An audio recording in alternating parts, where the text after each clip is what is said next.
मोदी जी ने वॉर रुकवा दी पापा। वॉर रुकवा दी पापा। नमस्कार दोस्तों। तो जैसा कि पहलगाम घटना के बाद लग रहा था कि इंडिया इस बार पाक पर कुछ तो बड़ा जरूर करने वाला है, और फिर 7 मई को भारत ने ऑपरेशन सिंदूर लॉन्च करके उनके 9 आतंकी ठिकानों को तबाह भी कर दिया। इसके बाद इंडिया और पाक के बीच अघोषित युद्ध शुरू हो गया। और जो लोग कल तक ये कह रहे थे कि मोदी पाकिस्तान को जवाब कब देंगे, बदला कब लेंगे, तो वही लोग आज कह रहे हैं कि वॉर रुकवा दो ना पापा। तो आज की वीडियो में हम एक एक करके उन सभी चेहरों को देखने वाले हैं जिनके चर्चे आज सिर्फ भारत में ही नहीं बल्कि पाकिस्तान की मीडिया, उनकी सेना और उनके संसद में भी हो रहे हैं।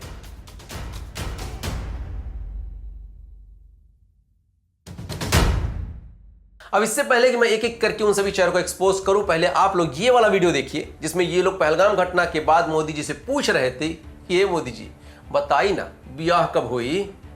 कुछ नहीं करेंगे ना, कुछ नहीं करेंगे। मतलब आप कह रहे हैं ये दिखावा है? कुछ नहीं करेंगे ये। मोदी जी के अहम फैसलों से पाकिस्तान कांप रहा है। 11 दिन से ऊपर हो गए पहलगाम आतंकी हमले को, और मोदी जी ने वो बड़ी बड़ी कार्रवाई की है कि पाकिस्तान के होश पाकता है, रोक कांप रही, उनकी थर थर कांप रहा है पाकिस्तान। कहीं ऐसा तो नहीं कि कुछ शायद ना हो, लेकिन माहौल बड़ा बनाया। तो देखा आपने कि कैसे ये लोग पहलगाम हमले के बाद सवाल पर सवाल कर रहे थे, मोदी जी बदला कब लोगे, कब लोगे बदला? और जब मोदी जी एक्शन मोड में आ गए तो अब यही लोग कह रहे हैं कि वॉर रुकवा दो ना पो। तो चलिए एक एक करके उन सभी चेहरे और उनकी हिपोक्रेसी को देखते हैं। तो सबसे पहले नेहा सिंह राठौर का ये एक मई वाला ट्वीट देखिए जिसमें मैडम जी लिख रही हैं कि देश का बदला कब होगा मोदी जी। और अब 30 अप्रैल के इस ट्वीट को भी देख लीजिए कि कैसे वीर रस से भरी महाकवि दुष्यंत कुमार की कविता पोस्ट करके कह रही हैं कि सिर्फ हंगामा करना मकसद नहीं होना चाहिए मोदी जी, सूरत भी बदलनी चाहिए। और अब जब मोदी जी उन आतताइयों को 72 हुरों के पास भिजवा रहे हैं तो मैडम जी कह रही हैं कि वॉर रुकवा दो ना पापा। और अब एक तरफा खातून की शेरवानी, माफ कीजिएगा, अरफा खानूम शेरवानी का ये वाला ट्वीट देखिए। हमला पाकिस्तानी आतताइयों ने किया है तो आप उनको जड़ से नस्तानाबूद कीजिए।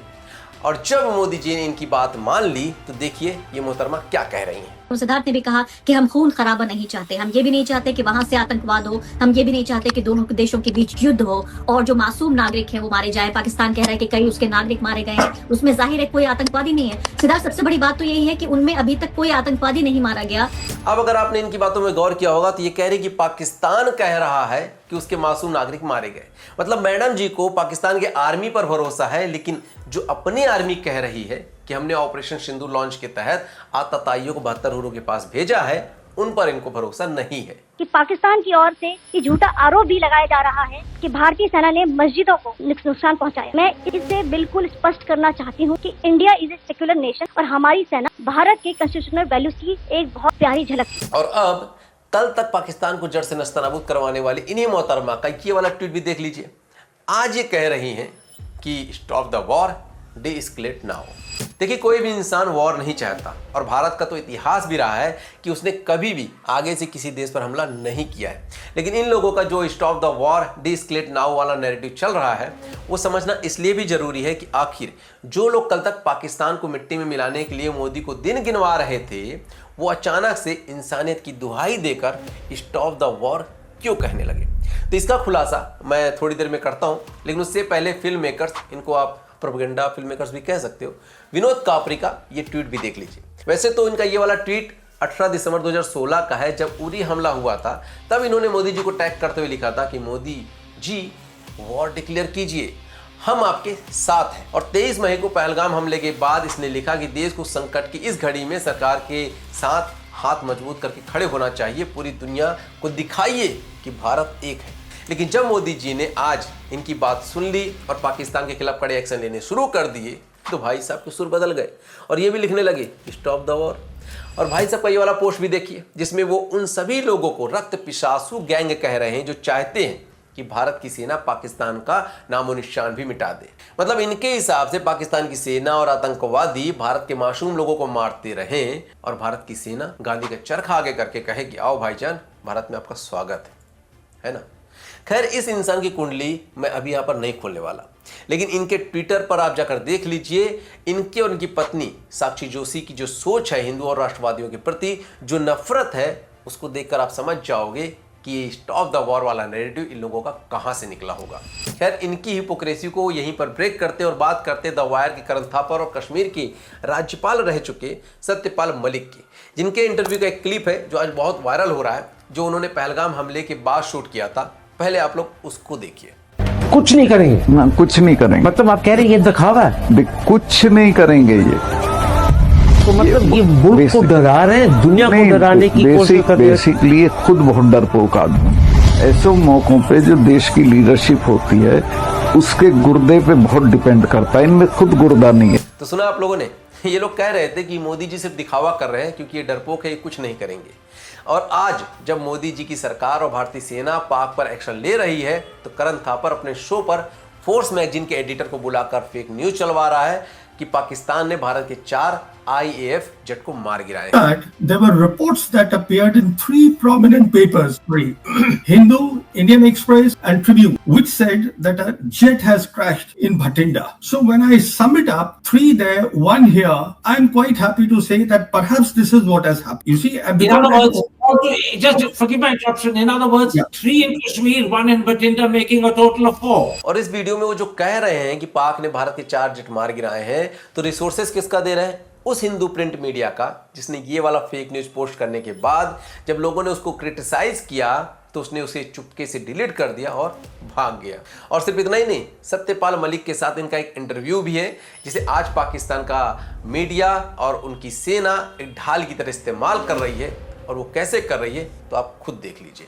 There is a history to it of killing innocent people for their political objectives, pinning blame on Pakistan, covering it up by further killing innocent Kashmiris and Muslims and posing them as terrorists. Go to the next slide and listen to the truth of Pulwama by the governor of Kashmir at that time, the Indian Kashmir at that time. Pulwama की शहादत को याद रखो और अब हम बालाकोट करेंगे, ये करेंगे, वो करेंगे। उसको इलेक्शन के लिए यूज करना चाहते थे कि ये पाकिस्तान ने किया, हमारे जवान मारे और अब हम हराएंगे। अब ये सारा ऑनर्स पाकिस्तान की तरफ जाना है तो चुप रहिए। मतलब ये एक तरह की सरकार की चालू पॉलिसी थी कि blame Pakistan exactly and we will get credit and it will help our election. Exactly. So what's happening now? Is it something different? It's the same playbook. और सिर्फ सत्यपाल मलिक की वीडियो को ही नहीं, बल्कि मल्लिका अर्जुन खड़गे, राकेश टिकैत, नेहा सिंह राठौर, ध्रुव राठी, अभिमोक्ति सुरानंद, इन सब के बयानों के क्लिप को आज पाकिस्तान दुनिया भर के मीडिया कर्मियों को बुलाकर दिखा रहा है और बोल रहा है कि देखिए कैसे भारत के लोग ही कह रहे हैं कि पुलवामा और पहलगाम भारत की सरकार ने ही करवाया है। On the basis of which we are sitting over here, and for last and from the night of the 6th, 7th May, you are seeing this blatant aggression that has taken place from India. What is the reality of that? Please run the first clip. अगर यहाँ पर इतना फौज है, वो क्या करे? वो झक मारे। वहाँ पर 200 बंदे थे, तब वहाँ पर क्यों नहीं आर्मी थी? पहलगाम की जिम्मेदारी किसकी है? जिम्मेदारी तो सरकार ने लेनी चाहिए। पहलगाम की जिम्मेदारी ये प्लान करके मत करो। सरकार तो गई हुई है, मतलब इतना बड़ा Son of a victim. हमला हुआ, उन्हें कुछ पता ही नहीं है। नाकों पर आपके हर जगह आपको मिलिट्री दिखेगी, पुलिस दिखेगी, सीआरपीएफ दिखेगी। किस लिए? बॉर्डर पे हैं तो कहाँ से आए? जहाँ तक पहुँचे हैं तो वापस कहाँ गए? इस तरीके से किया गया रिटेलिएशन नहीं हो सकता है। अगर 7 लाख से 12 लाख के आसपास यहाँ सिक्योरिटी फोर्सेज है, उसके बावजूद इनको ये पता नहीं इंटेलिजेंस फेलियर। 3 टायर सिक्योरिटी रहते हुए भी एक ऐसा लैब्स हुआ और ये सिक्योरिटी लैब्स है। कोई इंटेलिजेंस फेलियर नहीं था, इंटेलिजेंस इनपुट्स होने के बावजूद अटैक हो गया। ये जो एक घटना घटी है, इससे लाभ किसको हो रहा है? हमारे घर में कोई घटना होती है तो हम सबसे पहले किसको पकड़ेंगे? सबसे पहले तो चौकीदार को पकड़ेंगे ना, कि तुम कहाँ थे, क्यों ये घटना हो गई तुम्हारे घर। देश में अब तक के सारे बड़े आतंकी हमले भाजपा की सरकार में हुए हैं। पहलगाम हमले के बाद से ही सरकारी कवियों ने पाकिस्तान के खिलाफ मोर्चा खोल दिया है और वीर रस की कविताएं पढ़ना शुरू कर दी। देश के गृह मंत्री ने क्यों नहीं लिखा? और प्रधानमंत्री को हमले के तुरंत बाद आतंकियों को धमकाने के लिए बिहार में रैली करने की क्या जरूरत? आज पूरा लिफ्ट इकोसिस्टम सोशल मीडिया पर इंसानियत की बातें लिखकर बता रहा है कि जिनके पिता युद्ध में होते हैं वो युद्ध नहीं चाहते, जिनके बेटे भाई पति युद्ध में होते हैं वो लोग युद्ध नहीं चाहते। युद्ध और युद्ध वो चिंगाड़ रहे हैं जिनका सेना में कोई नहीं होता। अब सवाल यहाँ पर यह खड़ा होता है कि कल तक जो पूरा लेफ्ट इकोसिस्टम बदले की बात कर रहा था वो अचानक से अमन और शांति की बातें क्यों कर रहा है? क्या ये लिफ्ट इकोसिस्टम के लोग सच में शांति और अमन के लिए वॉर रुकवाना चाहते हैं या फिर इसके पीछे की उनकी कोई और मंशा है? तो इसको समझने के लिए ना सबसे पहले इनकी आइडियोलॉजी को समझना होगा। और इनकी आइडियोलॉजी वो है जो ये कहता है कि बुरहान वानी कोई आतंकवादी नहीं बल्कि गरीब मास्टर का बेटा है। इनके लिए Afzal Guru Osama bin Laden एक क्रांतिकारी है। ये लोग आज भी सर्जिल इमाम जो सीए प्रोटेस्ट के समय असम को देश से अलग करने की बात कर रहा था, आप लोग को याद होगा, उसको जेल सीरिया करवाने के लिए भारत सरकार को पत्र लिखते हैं। इत्तेफाकन मैं हिंदू घर में पैदा हुई, इत्तेफाकन मैं एक सवर्ण परिवार में पैदा हुई, इत्तेफाकन मैं बॉलीवुड में की फिल्मों में काम कर चुकी हूँ। इसलिए शायद जिन लोगों ने उमर को उन्हीं केसेस में और बाकी साथियों को, मिरन को, अथर को और गुजफा बाकी लोगों को उन्हीं केसेस में अरेस्ट किया, उन्हें लगा कि शायद ये ज्यादा हो जाएगा। ये वही लोग हैं जिन्होंने अफजल गुरु और कसाब की फांसी रुकवाने के लिए राष्ट्रपति को पत्र लिखा था। ये वही लोग हैं जिन्हें कश्मीर का पत्थरबाज, भटका हुआ नौजवान और सेना अत्याचारी लगती है।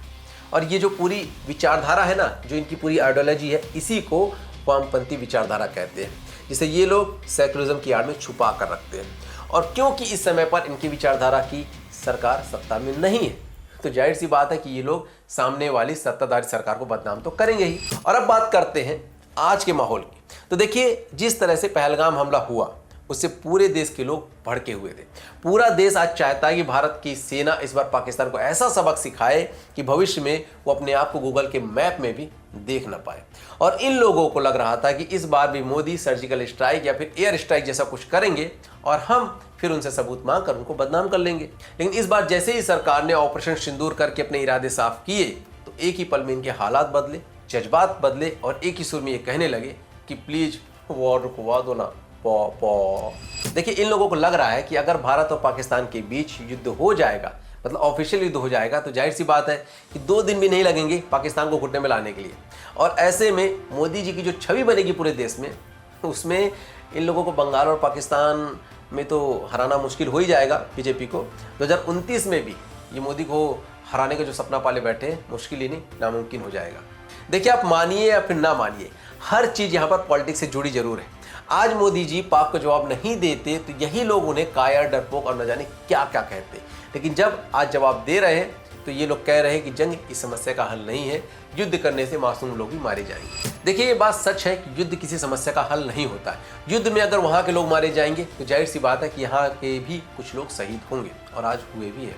अगर वहाँ के आम नागरिकों को नुकसान होगा तो यहाँ के देश की इकोनॉमी पर भी फर्क पड़ेगा।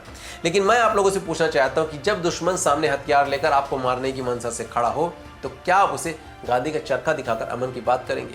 देखिए, सबकी अपनी एक सोच, अपनी एक विचारधारा होती है, इसलिए मैं यहाँ पर किसी को एंटी नेशनल या फिर गद्दार साबित करने की कोशिश नहीं कर रहा हूँ, ना ही उन्हें एंटी नेशनल बोल रहा हूँ। लेकिन कमेंट्स बॉक्स आप लोगों के लिए खुले, आप लोग अपनी राय जरूर दीजिएगा और कमेंट्स करके मुझे जरूर बताइएगा कि आखिर सरकार को देश में बैठे ऐसे लोगों से किस तरह से निपटना चाहिए। बाकी वीडियो सही लगा हो तो अपने दोस्तों, अपने मित्रों को शेयर जरूर कीजिएगा, और चैनल को सब्सक्राइब नहीं किया है तो कर लीजिएगा। मिलता हूं जल्द नए वीडियो में, तब तक के लिए जय हिंद, वंदे मातरम।